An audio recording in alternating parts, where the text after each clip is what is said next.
voalohany magnano mbala tsaratsika jiaby maro ny fitarainana avy amin'ny ben'ny tanàna avy amin'ny préfet mikasiky tabataba amin'ny aligny na tapage nocturne ke fa tegna manahiragna zo amin'ny tanànatsika ary tegna karaha loso hoe loso bêtise loso grand boîte de nuit île boîte de nuit tegna manahiragna ke tsy maintsy nangataka fivoriagna fihaonagna miaraka amin'ny OMC ny tegnako mba ahafahagna fandrimbogno fagnometagnana amin'ny fiarovagna ny fiainam-bahoaka eto Anosibe indrindrandrindra amin'ny aligny ke ny tapaka tato zegny amoaka arrêté izay niarahagna amin'ny dinigny tao manomboka izy ty zegny 22 heures ny farany tabataba ary zegny ny lalàgna velogno eto Madagasikara 22 heures 6 heures du matin zay tsy azo atao zegny ny tabataba fa lera fandriagna indrindrandrindra fa miditry mianatra ny zanakatsika tsy maintsy mahazo torimaso tsara rô afahandreo mahazo fianaragna tsara atao koa ny resaka mikasiky mpitsabotsika docteur na ro miasa amin'ny bureau indrindrandrindra docteur voatsindry tao ny koronagna tsy azony torimaso rô docteur tsika io nefa maraindraigny rô mba andeha hagnano opération sanatria ny vava tsy diso asa rô manjary manahiragna amin'ny mararitsika zegny ke tsy maintsy nandraisina ndraiky zay zay ny antony fivoriagna atao ary mampitandrigny fa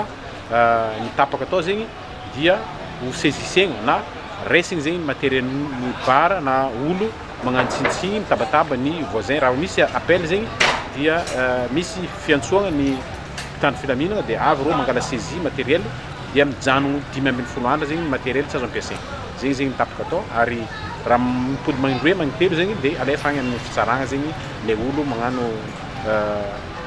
minia mandika zegny lalàgna zegny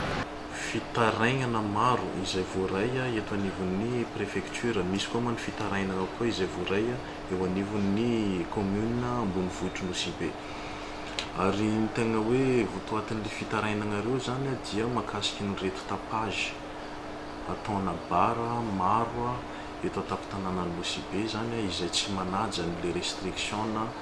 tapage diurne na ny tapage nocturne ka anisan'izay hoe dia mampitaraina vahoaka maro izay monana manodidina eo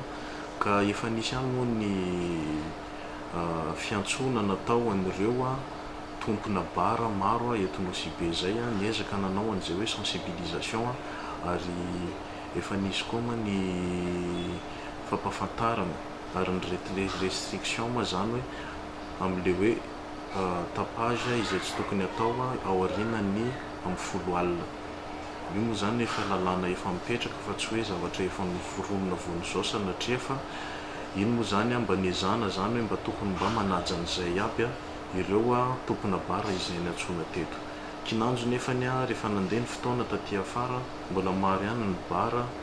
izay tsy manaja an'izay fa mandefa hira mafy amin'ny 2 maraina amin'ny 3 maraina amin'ny ora tokony ampifatoriana ka lasa misy fiatraikany amin'ny fiarahamonina ma izay ary indrindrandrindra eo ma ny fiatraikany eo anivon'ny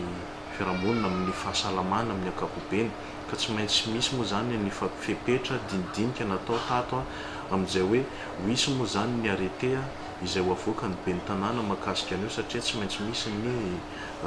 répression izay ataon'ny mpitandron'ny filaminana mba hampanaja an'izay lalàna makasika ny restriction na tapage izay ka eto moa dia efa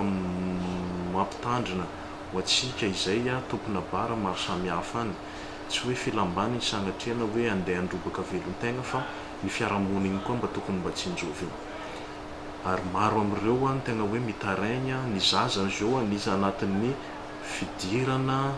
hiatrehana ny tia atao ampianarana vaovao aty ka tokony mba mitsinjo atsika mifampitsinjo anatin'izay ny zanaka atsika mba tsy injovina mba avy ampianarana any izy avy l'école izy mba lucide tsara mba productif izy amin'izay fianarana ataon'izay fa tsy sanatria